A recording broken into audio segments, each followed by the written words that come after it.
Լիբանանում վիճակը հասել է օրհասական կետին։ Իսրայելի զանգվածային հարձակումների հետևանքով երկիրը հայտնվել է արյունալի քաոսում։ Մեկ օրում իսրայելական գրոհի հետևանքով զոհվել է 254, վիրավորվել 1165 մարդ։ Մոտ 120,000 լիբանանահայեր անմասն չեն այս վիճակից։ Հարվածները փոխել են նաև լիբանանահայերի բնականոն կյանքը։ Երկրում պաշտոնապես ցուք է հայտարարվել։ Բեյրութի մեջ ականանդես եղանք ուղղակի չարթի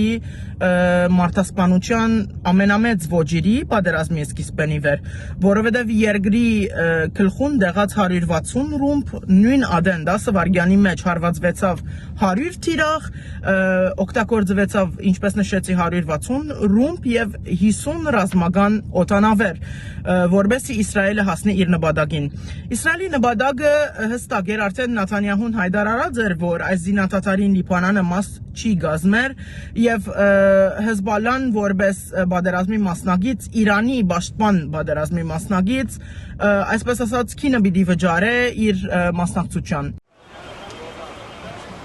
Բեյրութում փրկարար ծառայությունները ամբողջ գիշեր աշխատել են շենքերի փլատակներից դուրս բերել ողջ մնացածներին։ Իսրայելի պաշտպանության բանակը չի դադարեցնում հարվածները։ 98-րդ դիվիզիայի դեսանտայիններն ընդլայնել են գործողությունները Լիբանանի հարավում վերահսկողություն հաստատելով նոր շրջանների նկատմամբ եւ ոչնչացնելով Հեզբոլլահի տասնյակ մարտիկների ու զենքերի պահեստներ։ Հիվանդանոցներուն արջև հարյուրներով մարդ իրենց հարազատները,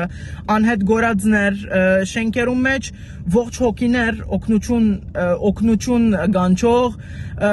եւ այս բոլորին երկիրը գործեց ով մդոգար այսօր սուկ հայտարարված է Լիբանանի մեջ,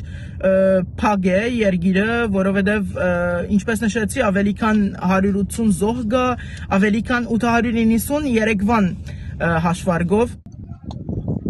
Լիբանանը տնտեսական հարվածների տակ է դեռ 2019-ից։ Հեղափոխություն, համավարակ, դրամի արժեզրկում։ Այսօր այդ շղթային ավելացել է նոր ու ավելի դաժան պատերազմը։ Այս պահին հայերի շրջանում զոհերի մասին տեղեկություն չկա։ Հայտարարված թիվերուն մեջ, հայտարարված ցանկերուն մեջ չգան բարեփոխտապար հայերու անուններ, բայց նաև բազմիցս նշած եմ, որ մենք այդ ողնահարին մասն ենք Լիբանանին եւ նույնիսկ եթե զոհեր կամ վիրավորներ չունենք, այդ չի նշանակեր, որ այս հարցը մեր հարցը չէ, մեր վախը չէ, մեր վնդահոգությունը չէ։ Ի վերջո երկիրը տնտեսապես ավելի քան վատ իրավիճակի մեջ է եւ մենք որպես այս երկրի մասնիկ, այս երկրին քաղաքացին գդարաբինք, գմդահոգվինք, այո գվախնանք։